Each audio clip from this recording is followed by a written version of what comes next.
नमस्कार दोस्तों, स्वागत करता हूँ आप सभी का हमारे चैनल में। दोस्तों, आज जो क्वेश्चन मैं आपको पढ़ाऊँगा वह है साधन साध्य को निर्धारित करते हैं। गांधी जी के इस सिद्धांत की व्याख्या कीजिए। Discuss Gandhi ji's theory of means justify the end. दोस्तों, सबसे पहले हम इस प्रश्न का परिचय लिख लेते हैं। गांधी जी के नैतिक और राजनीतिक दर्शन का एक केंद्रीय सिद्धांत यह है कि साधन साध्य को निर्धारित करते हैं। The means are as important as the end. यह सिद्धांत उनके अहिंसा और सत्य के दर्शन से गहराई से जुड़ा हुआ है। सामान्यतः यह माना जाता है कि साध्य अर्थात लक्ष्य महान और नेक है तो उसे प्राप्त करने के लिए किसी भी साधन यानी कि तरीके का उपयोग किया जा सकता है। मैकियावेली जैसे विचारकों ने इस विचार का समर्थन किया है कि साध्य साधन को उचित ठहराता है। The end justify the means. लेकिन इसके विपरीत गांधी जी ने दृढ़ता से तर्क दिया कि ऐसा नहीं है। उनके अनुसार साध्य और साधन अविभाज्य है, वे एक ही सिक्के के दो पहलू हैं। दोस्तों, अब हम गांधी जी के सिद्धांत की मुख्य बातें पढ़ लेते हैं। तो उसमें पहला पॉइंट है साध्य और साधन का संबंध। गांधी जी ने साध्य को एक बीज और साधन को एक पेड़ के रूप में देखा। जिस प्रकार बबूल के बीज से आम का पेड़ नहीं उग सकता, उसी प्रकार अनैतिक साधनों जैसे कि हिंसा, झूठ, धोखे से एक नैतिक साध्य जैसे सत्य, न्याय, स्वतंत्रता प्राप्त नहीं की जा सकता। उनके लिए साधन और साध्य एक अखंड और अटूट प्रक्रिया का हिस्सा हैं। अगला पॉइंट है हिंसा का विरोध।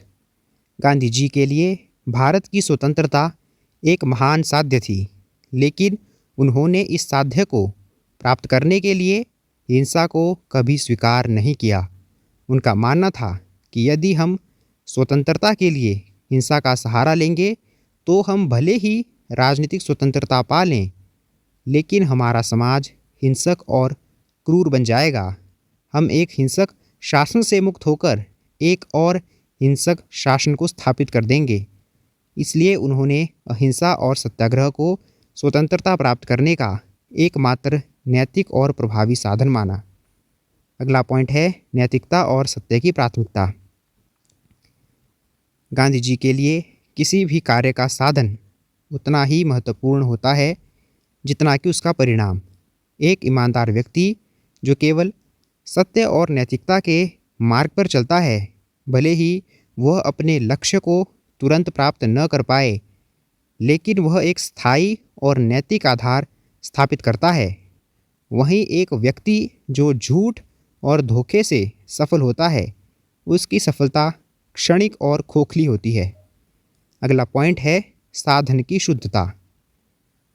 गांधी जी का मानना था कि शुद्ध साधन स्वतः ही शुद्ध साध्य को जन्म देते हैं।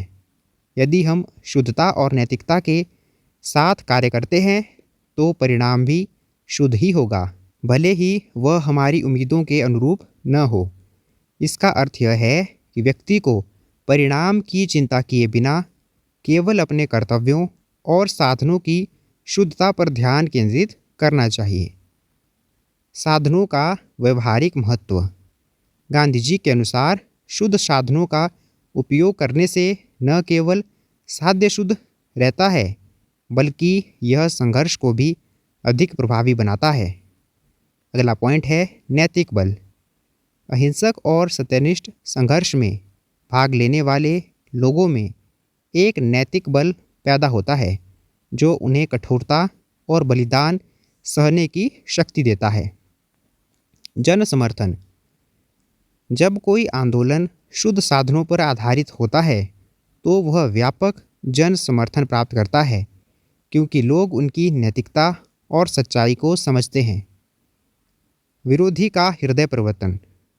अहिंसक और नैतिक साधनों का उपयोग विरोधी के हृदय को परिवर्तित करने में भी मदद करता है।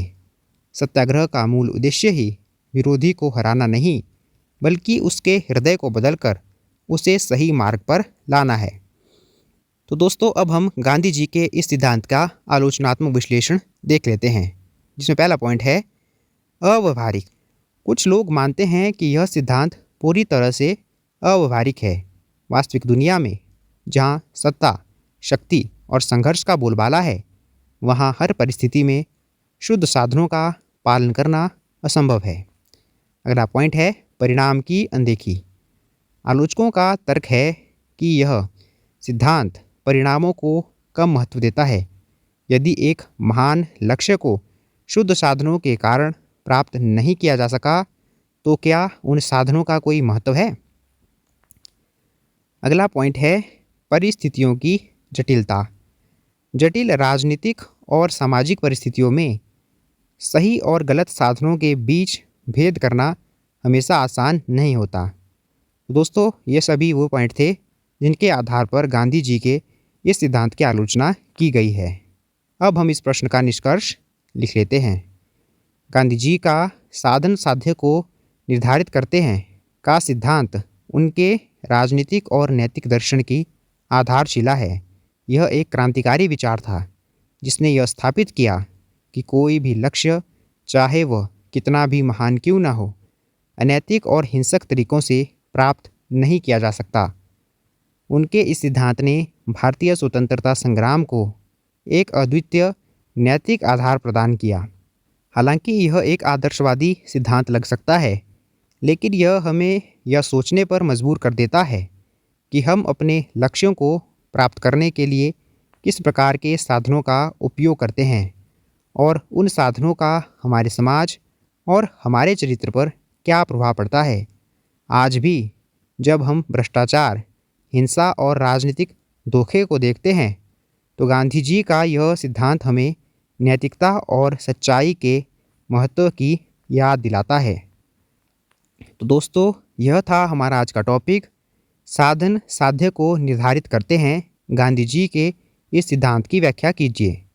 दोस्तों, उम्मीद करता हूँ कि आपको आज का टॉपिक आसानी से समझ आ गया होगा, और अगर आपकी हमारी इस वीडियो से हेल्प हुई हो तो आप इस वीडियो को अपने दोस्तों के साथ शेयर कर दीजिए, इसे लाइक कर दीजिए, और ऐसी ही और वीडियो देखने के लिए आप हमारे चैनल को सब्सक्राइब कर दीजिए।